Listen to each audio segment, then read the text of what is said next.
At my engagement party, my mother pulled my fiancé's parents aside and said, "You should know she's not really mine." I found them in the kitchen 20 minutes after Blake's parents arrived at the restaurant's private room we'd rented for 30 guests. My mother had cornered them by the dessert table and was showing them something on her phone. "What's going on?" I walked over, but my mother quickly put her phone in her purse. Blake's mother, Kendall, looked uncomfortable, and his father, Robert, wouldn't make eye contact with me. "I was just sharing family history with your future in-laws. They deserve to know what they're getting into." My mother's voice had that sweet tone she used when she was being vicious. "What family history?" I felt my stomach drop because I knew exactly what she'd done. She'd been angry all week because I'd asked Blake's sister to be my maid of honor instead of my sister Kimberly. "Oh, just the truth about your origins. The Hamptons should know their grandchildren won't actually be biologically connected to our family." Blake came over with drinks and noticed the tension. "What's happening?" His mother took the drink with shaking hands. "Your mother was just telling us that Olivia is adopted. She showed us the adoption papers." Blake looked confused because I'd never told him. We'd only been together 8 months and it had never come up. "You're adopted?" My mother laughed. "She doesn't like to talk about it. Embarrassed, I think. Her birth mother was a drug addict who got pregnant at 15. We got Olivia when she was 3 days old. Cost us $40,000 in legal fees, but we wanted to do something charitable." She said charitable like I was a tax write-off. "Mom, stop." But she was already walking toward the main room where everyone else was mingling. "I should tell everyone else too. They're all going to wonder why you look nothing like our family." Blake's father finally spoke. "This is inappropriate. Being adopted doesn't change anything." My mother spun around with fake shock. "Doesn't change anything?" Of course it does. Mental illness runs in her birth family. Her biological uncle is in prison. Her birth mother overdosed when Olivia was 5. These are things you need to know before you marry her. She wasn't even trying to whisper anymore. My Aunt Helen came over with my sister. "What's all this noise about?" My mother grabbed Helen's arm. "I was just explaining to the Hamptons about Olivia's real family. Remember when we had to get her tested for all those genetic disorders because we had no medical history?" Helen looked mortified. "Louise, that's private medical information." But my mother was building momentum. "Private? She's marrying into the Hampton family. They own half the commercial real estate in the city. They deserve full disclosure about her background." She turned to Blake. "Did she tell you her biological father was never identified?" "Could be anyone. The birth mother had multiple partners." Blake stepped between us. "Mrs. Coleman, you need to stop talking about Olivia this way." My mother's eyes narrowed. "I'm the one who raised her, fed her, clothed her, spent $300,000 on her education.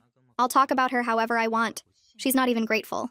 Chose your sister over Kimberly for maid of honor after everything our family has done for her." There it was, the real reason for this performance. My sister stood there smirking. "I told you she'd react this way, Mom."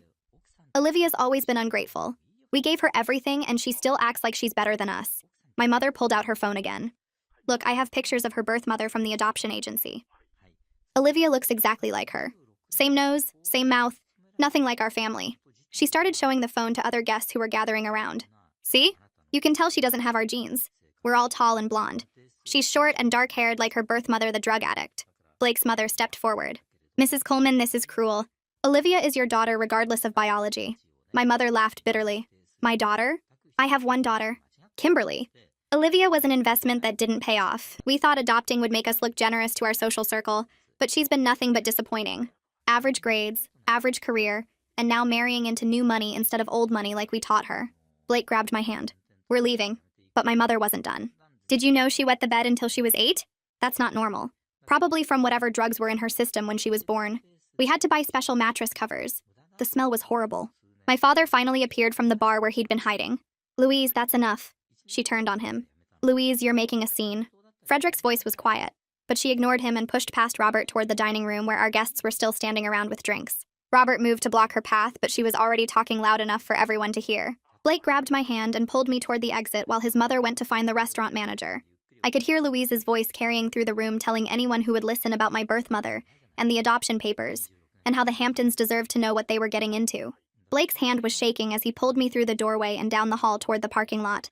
Behind us, I heard Kendall apologizing to the manager and explaining that we were leaving early due to a family emergency. The cold air hit my face when we got outside, and I realized I was crying without making any sound. Blake opened the passenger door of his car and helped me inside like I was fragile, then walked around to the driver's side and got in.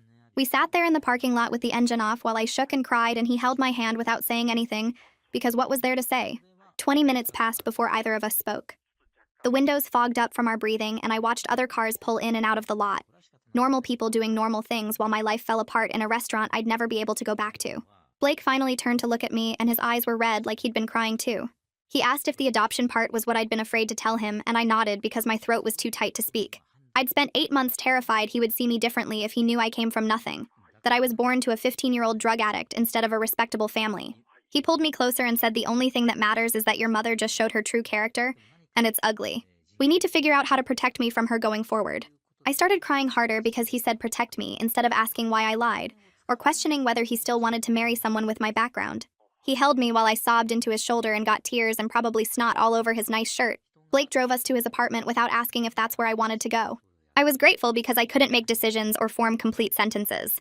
He helped me out of the car and up the stairs to his second-floor unit, keeping his arm around me like I might fall over. Inside, he sat me on the couch and went to make tea, even though neither of us usually drank tea. I heard him opening cabinets and running water, and the quiet sounds felt safer than talking. When he came back with 2 mugs, he sat beside me and asked me to tell him everything about my adoption, not because it changes anything, but because he wants to know my whole story.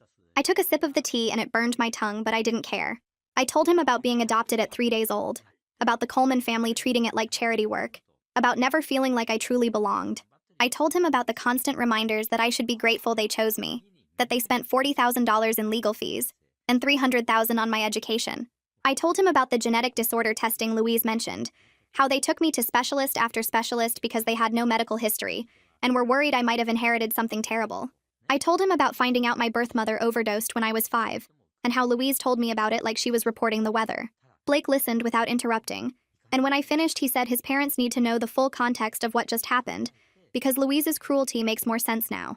I asked him not to tell them yet because I couldn't handle more people knowing, but he said they already know the adoption part, and they deserve to understand why Louise weaponized it. He was right, but I still felt sick thinking about having that conversation. Kendall and Robert showed up the next morning at 9 with bagels and coffee and apologies written all over their faces. Kendall hugged me before I could say anything and told me what Louise did was abusive and wrong. Robert stood in the doorway holding the bag of bagels and looking uncomfortable until Blake took it from him and brought everything to the kitchen table. We sat down, and Robert explained they left the party right after us and spent the rest of the night calling the other guests. He wanted to make sure everyone understood that Louise's behavior was completely inappropriate and not reflective of how the Hampton family views adoption or our engagement. Kendall reached over and took my hand and said she had a miscarriage before Blake, and they considered adoption. She understands how special that bond should be, and she's upset by how Louise turned something beautiful into a weapon. She said they both want me to know I'm already family to them regardless of biology, and her eyes got watery when she said she's grateful I'll be her daughter-in-law. I started crying again because I'd cried more in the past 12 hours than I had in years. Robert cleared his throat and said they support whatever decisions Blake and I make going forward, including cutting off contact with Louise if that's what we need to do. Blake squeezed my hand under the table, and I felt something loosen in my chest that had been tight since the party. 2 days later, my phone started blowing up with messages. I was at work trying to focus on a budget report when the texts started coming in one after another. My cousin asking if it's true I've been lying about being a real Coleman. My uncle's wife sending a long message about how adoption is beautiful, but I should have been honest with Blake from the start. An aunt I barely know saying she always wondered why I looked so different from the rest of the family. I went to the bathroom and locked myself in a stall while I scrolled through message after message, realizing Louise had been calling everyone with her version of events. Kimberly posted something vague on social media about family loyalty and how some people forget where they came from, and it already had 40 likes from relatives and family friends. I felt sick reading the comments where people I'd known my whole life agreed that family should come first, and loyalty matters more than anything. Blake found me crying in the parking lot during my lunch break and gently took my phone away. He said we need to control what information goes out and to whom, that we can't let Louise control the story. He helped me draft a short message explaining that I'm adopted and proud of it, that Louise's behavior at the party was abusive, and that Blake and I are moving forward with our wedding plans. We sent it to a few key family members and close friends. Then I turned off my phone for the rest of the day. I made an appointment with a therapist who handles family problems and adoption issues. Her office was in a building downtown, and the waiting room had soft lighting and quiet music that was probably supposed to be calming, but made me more nervous. When she called me back, I sat on her couch and broke down describing the engagement party before she even asked a question. She handed me tissues and waited until I could breathe normally again, then asked how long Louise has used my adoption as a weapon. I opened my mouth to say it was just that one time, but then I remembered birthday parties where she'd joke about how I should be extra grateful since they chose me. Family dinners where she'd compare me to Kimberly and point out how Kimberly looked just like her while I looked like nobody. The time in high school when I got into a good college and she told people it was because of my sad background story, not my grades. The therapist wrote things down while I talked and introduced words like narcissistic abuse and scapegoating. Suddenly, 28 years of feeling wrong made horrible sense. She explained that Louise's blow-up wasn't really about the maid of honor choice. It was about me choosing my own family and breaking free from her control. I left with homework to write down other times Louise used my adoption to hurt me, and I filled 3 pages that night. Blake admitted he felt guilty for not knowing I was adopted. We were eating takeout on his couch, and he said he'd been thinking about all the times I changed the subject when he asked about my childhood. He wondered what other pain I'd been hiding from him, and whether he'd created enough safety in our relationship for me to share hard things. I told him it wasn't his fault, that I'd gotten really good at hiding the adoption because Louise made it feel like something shameful. He spent the next few hours on his laptop researching adoptee experiences and reading articles about family abuse. He learned about how adopted kids sometimes feel like they have to earn their place in their families, about the fear of rejection that follows them into adult relationships. That night, he apologized for not creating enough safety for me to share something so basic about who I am, and I cried because he was taking responsibility for something that was really about my shame and fear. He said we were going to work on building trust together, so I never had to hide parts of myself again. Kimberly texted asking to meet for coffee. She said she felt bad about how things went at the party and wanted to talk. I was suspicious because Kimberly had never chosen me over Louise before, but Blake said I should hear her out with clear limits on what I'd accept. We met at a coffee shop halfway between our apartments, and she was already sitting at a table when I arrived. She hugged me like nothing was wrong and started talking about how stressed Louise has been lately. I sat down and waited for her to get to the real reason she wanted to meet. She said Louise is really hurt and feels like I embarrassed her at the party by making a scene. I pointed out that Louise was the one who made the scene, but Kimberly just kept talking. She suggested I apologize to Louise and choose Kimberly as maid of honor like I should have from the start, and maybe Louise would calm down. I stood up and told her I wasn't apologizing for being publicly abused. She looked shocked, like she couldn't believe I was being so difficult. I left after 10 minutes, realizing Kimberly was just Louise's messenger, sent to guilt me into giving up the boundaries I was trying to set. That weekend, Blake and I went through all my financial papers spread across his dining table. I found my old bank statements and realized Louise's name was still on my account from college. She had access to see every transaction even though she hadn't put money in for years. I pulled out my student loan paperwork and saw that Frederick and Louise had co-signed, which meant they got statements about my payments and balances every month.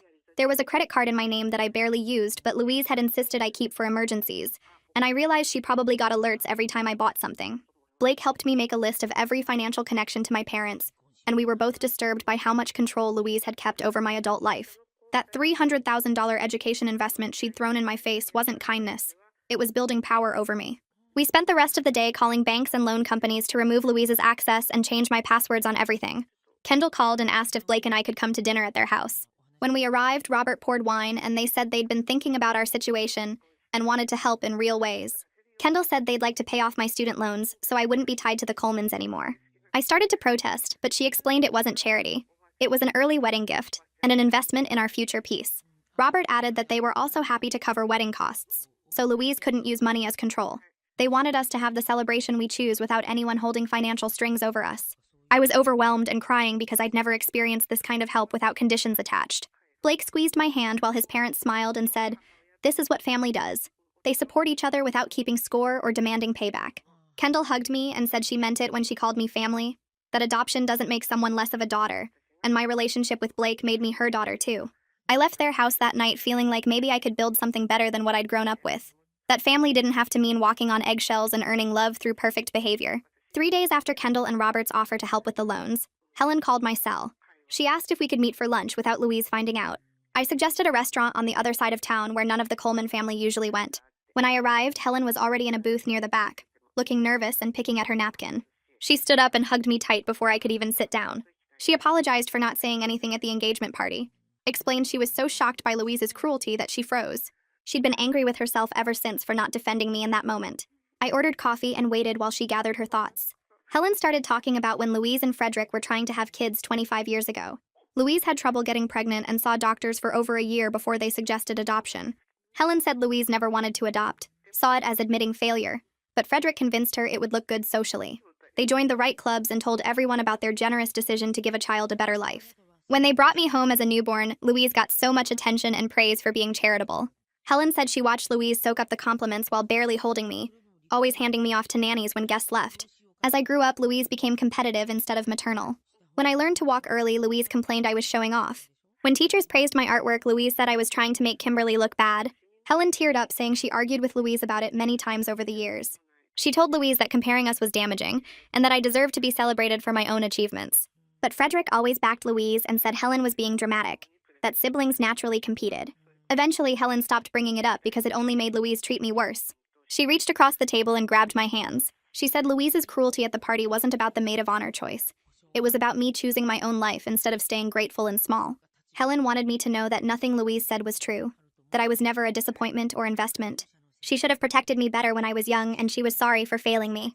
I cried into my coffee while Helen squeezed my hands and said I deserved so much better than what the Colemans gave me. The next week, Blake and I met with a wedding planner at her office downtown.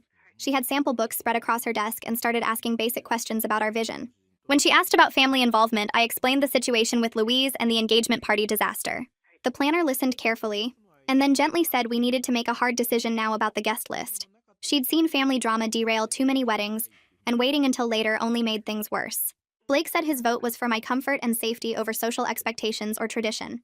I sat there looking at venue photos and felt torn in half. Part of me wanted Frederick there to walk me down the aisle, wanted that father-daughter moment I'd always imagined.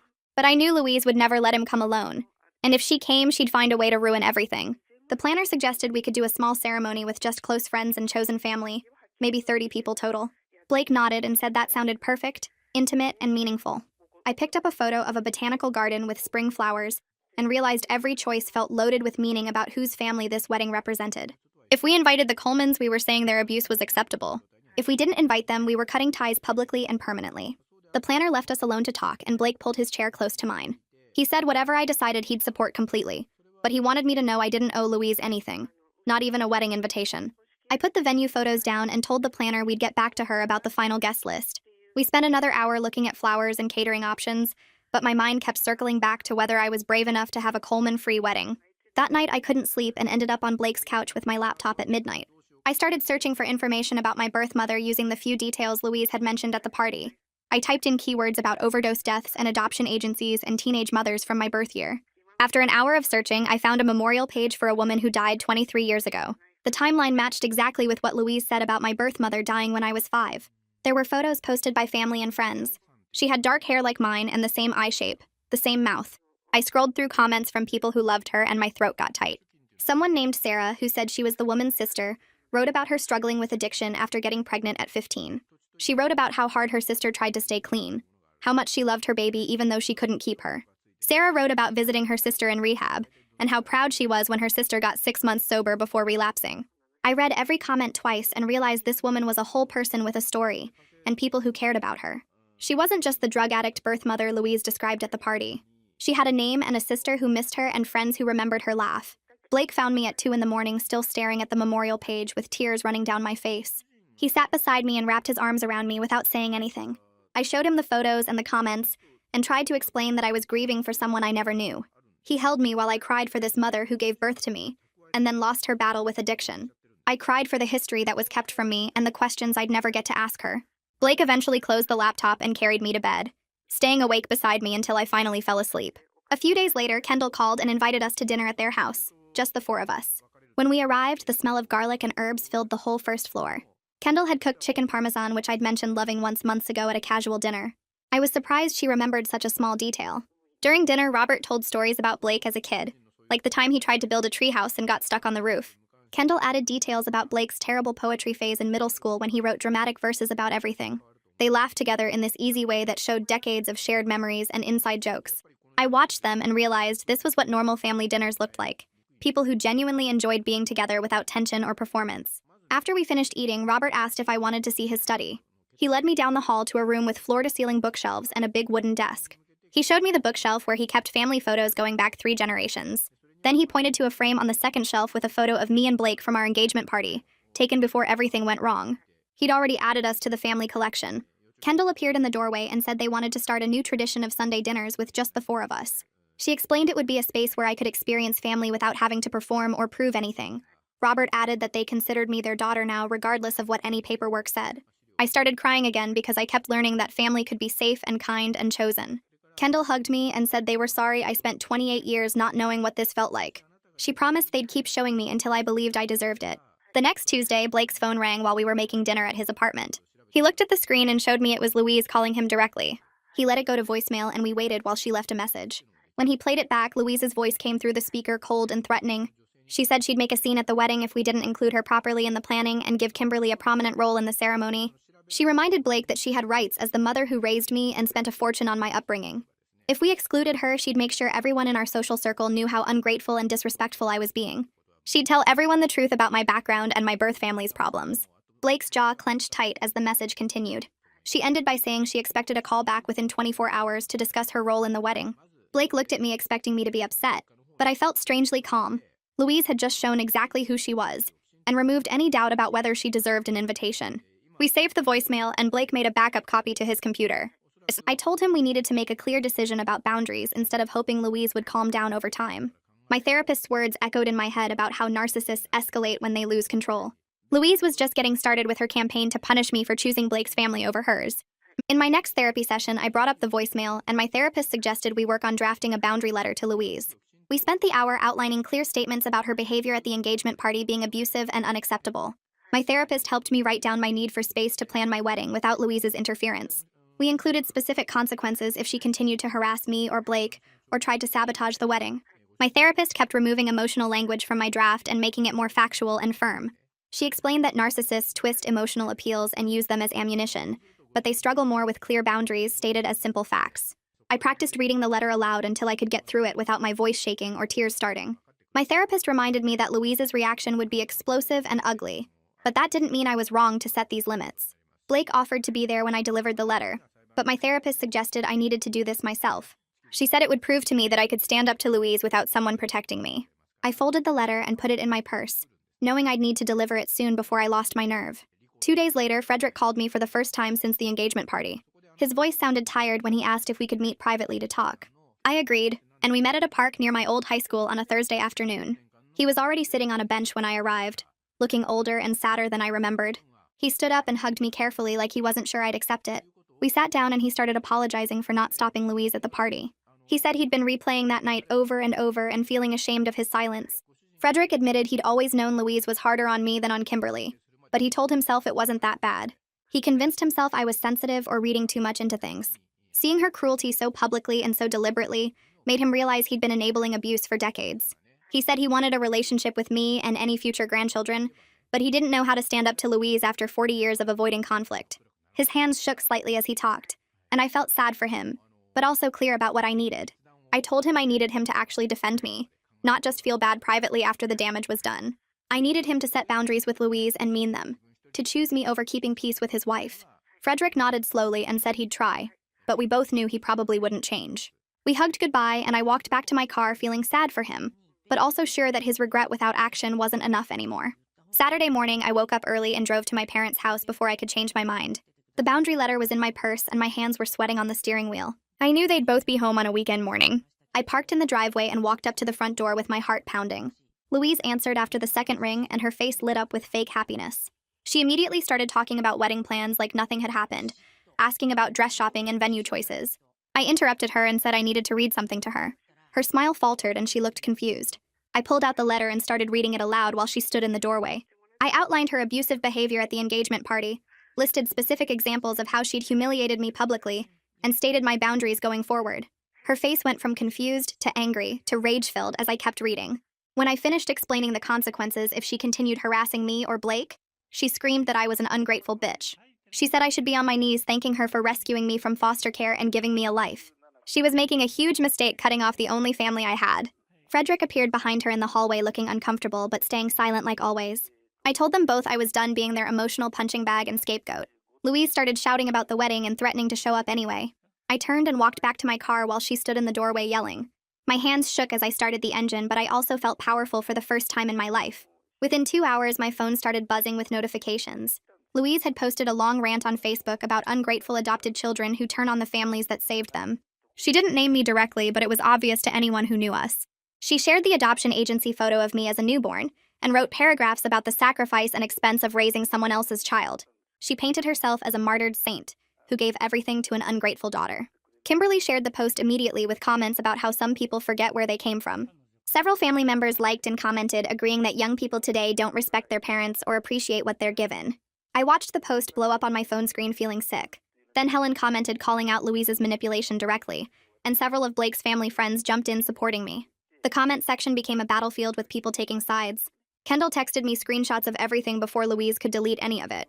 She said this was clear evidence of harassment if we needed it for legal protection later. Blake came home from the gym and found me staring at my phone.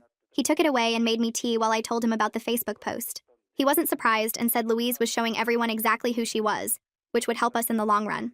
Over the next week, my phone kept lighting up with messages from unexpected people. 2 women from Louise's book club sent private messages saying they'd always thought Louise was too hard on me. They were glad I was standing up for myself and they wanted me to know they supported me even if they couldn't say so publicly. A cousin I barely knew called and left a voicemail about her own mother being the family scapegoat. She recognized the patterns in what Louise was doing and offered to testify about Louise's behavior if I ever needed witnesses. Blake's sister sent a long text saying she was honored to be my maid of honor and she'd seen how cruel Louise was at family gatherings over the years. Even the restaurant manager from the engagement party mailed a handwritten note to Blake's apartment. He said he'd never seen such inappropriate behavior from a parent at a celebration, and he hoped I was okay. Each message felt like validation, that I wasn't crazy or overdramatic. The support didn't erase the pain of Louise's rejection, but it helped me realize her version of events wasn't the truth everyone believed. Some people could see through her performance to the abuse underneath. The week after sending the boundary letter, Blake and I sat at his kitchen table with wedding magazines spread everywhere, and Kendall video calling from her home office during her lunch break. She'd been texting me venue ideas for 3 days straight, clearly more excited about wedding planning than her actual job as an investment banker. We decided on a botanical garden about 40 minutes outside the city that had a glass conservatory for ceremonies and outdoor gardens for reception photos. The space only held 50 people maximum, which felt perfect, because it meant we could be selective about who witnessed our marriage. Kendall pulled up the venue website on her screen and started crying happy tears when she saw the spring flower displays, saying it looked like something from a fairy tale. We spent 2 hours making a guest list that included Helen, Frederick, Blake's extended family, our close friends, and a few work colleagues who'd become genuine friends over the years. Louise and Kimberly's names never made it onto the paper, and each time we skipped over them, I felt lighter instead of guilty. The next Saturday, Kendall drove into the city and took me to 4 different bridal shops, and at the third one, I found a simple silk dress with lace sleeves that made me feel beautiful without trying too hard. Kendall stood behind me in the mirror, dabbing her eyes with tissue, and told the consultant that her future daughter-in-law looked perfect, and I realized this was the mother-daughter shopping moment I'd imagined as a kid, but never experienced with Louise.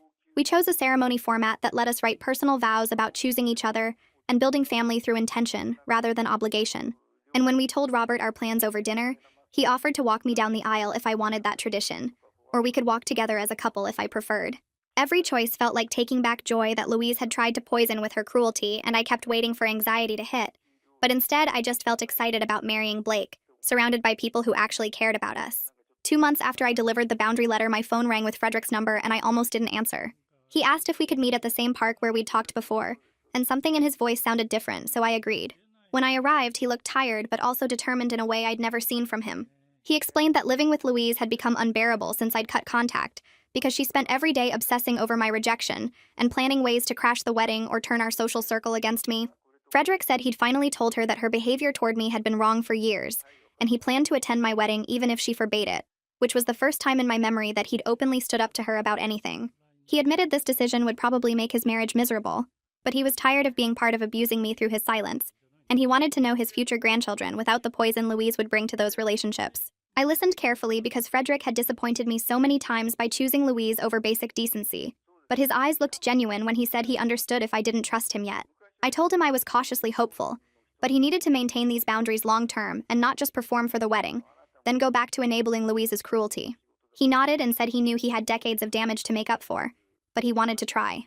We made plans for him to attend the ceremony, and then he asked if he could walk me down the aisle, and I started crying in the middle of the park, because I hadn't let myself want that until he offered it. The morning of our wedding, I woke up in Kendall and Robert's guest room because Kendall had insisted on having me stay over the night before, so we could get ready together. The botanical garden looked perfect with late spring flowers blooming everywhere, and white chairs set up in the glass conservatory, where sunlight filtered through and made everything glow. Kendall helped me with my dress and kept crying while saying she wasn't crying, and Robert knocked on the door to tell us the guests were arriving and everything looked beautiful. I could see Frederick through the window standing near the entrance in his best suit looking nervous, and Blake's sister came in to tell me Blake was pacing near the altar, like he might pass out from anticipation.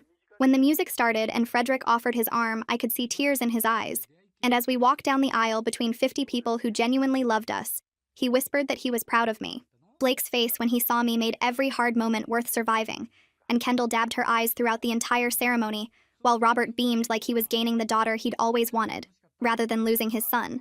We exchanged vows about choosing each other and building family through love instead of obligation, promising to break the cycles we'd inherited and create something healthier for any future children. When we kissed, everyone cheered, and I looked around at Helen smiling with tears running down her face, and Blake's sister grinning, and Frederick looking genuinely happy for maybe the first time in years. Louise and Kimberly were notably absent, but their absence felt like freedom rather than loss, like we'd finally cut out an infection that had been poisoning everything for too long. At the reception, Helen gave a toast about chosen family and breaking cycles that made half the room cry, and Blake's sister talked about how I'd made her brother happier than she'd ever seen him. I danced with my new husband surrounded by people who saw and valued the real me, not the grateful charity project Louise had tried to force me to be. On our honeymoon in Italy, we spent mornings drinking coffee on our hotel balcony and talking about what family would look like for us going forward. Blake said he wanted kids someday, but only if we both felt ready to break the cycles we'd inherited. Him from privilege that let him ignore other people's pain, and me from conditional love and emotional abuse. We talked about how we'd raise children to feel secure and valued for who they were instead of what they achieved or how they made us look. I told him about my therapy sessions and how I was working through adoption trauma and learning to accept genuine love without constantly waiting for conditions to appear. Frederick had started calling me weekly since the wedding, and we were slowly building a real relationship separate from Louise, though I knew it was hard for him to maintain boundaries when he still lived with her. Kendall and Robert had fully embraced me as their daughter, and we'd started Sunday dinners where I was learning what healthy family dynamics actually felt like without walking on eggshells or performing gratitude. Some relatives still sided with Louise and posted passive-aggressive things on social media about ungrateful children, but I was at peace knowing I'd chosen my own well-being over performing gratitude I never owed. The work of healing wasn't finished and probably never would be completely done, but I was building a life where I was valued for who I actually am, rather than tolerated as a charity project, and that felt like the happy ending I never knew was possible.